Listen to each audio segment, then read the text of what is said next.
This is Inside the Inland Valley. I'm your host, Molly Silva. We're here meeting people that are making news in and around the Inland Valley of beautiful Southern California. Today we are in Chino in the 61st District, office of Norma J. Torres. We're going to be going inside to interview Mrs. Torres. Let's go. Come on.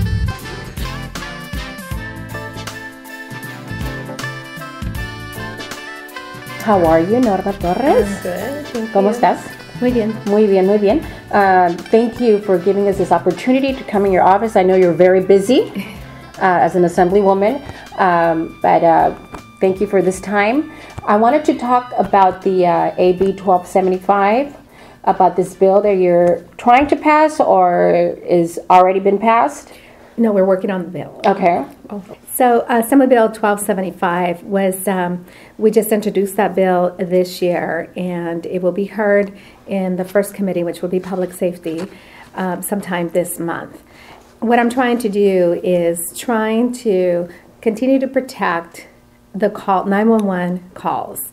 No one should have to think about, is their 911 call private or not, specifically when we are dealing with medical calls. So what this bill does is it protects the identity of the caller and the medical condition of the caller. Okay, and what information would be protected with this bill?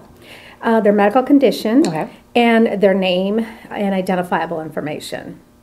Okay, and what would you say to those that don't support this legislation? There's been a lot of pushback from the media, newspaper groups. This is how they make their money, obviously selling these gory stories.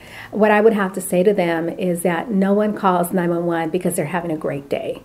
People call 911 because they are having a very difficult time. They need help. We want folks to call when they need help.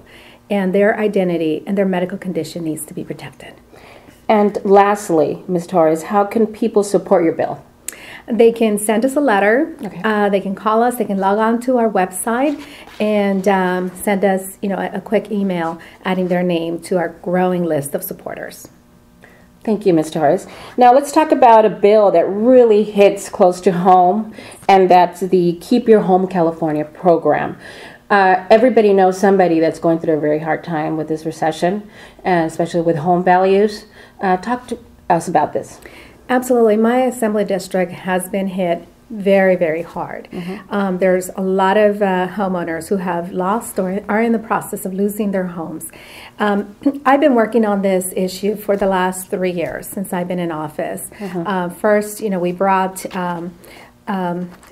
then it was Attorney General Jerry Brown to the district, and we had a town hall. A lot of folks were being taken advantage of. They were paying fees up front for organizations or attorneys that were not doing anything to help them modify their homes. Of the Assembly Housing and Community Development Committee, I am very proud of this program that will eventually help many of our families stay in their homes.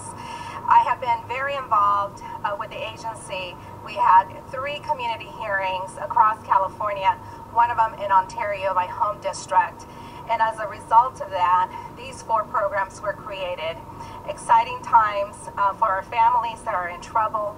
My main concern here is that we get the word out, and with your help here today, I know that it will be possible to ensure that our families that are in trouble and need assistance, whether it's assistance in keeping their home or counseling, that they reach out to everyone who's here and that they get the help that they need. So what we're doing is the state applied for some federal funding, CalFHA, and we developed 4 programs.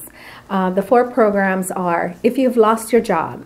Okay. So you are currently unemployed and you are collecting unemployment. So that's key. You have to be on unemployment. Number one. Number one. The state will pay your mortgage up to $3,000 per month for a maximum of 9 months. 9 months. So it gives you a nine-month cushion to find another job. Now, let's say you've been unemployed for 3 months, you've fallen behind on your mortgage. There is another program that if you can prove that you were on unemployment and that you now have a job and you can continue to make your mortgage payments. If you weren't $20,000, for example, behind, the state will catch you up. We will catch you up. We'll pay all those late fees for you and catch you up on your payments as long as you can prove that you can continue making your payments. And where and how people can apply?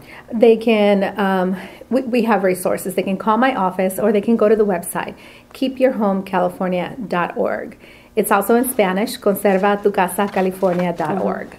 And Mrs. Torres, thank you for your time. And I want to say personally that I'm very proud that we have such an incredible woman that is here in our city representing us as Californians. Estamos muy orgullosos de ti. Gracias. Okay. Muchas gracias por la entrevista, señora Torres. Gracias. Gracias a ustedes. Thank you.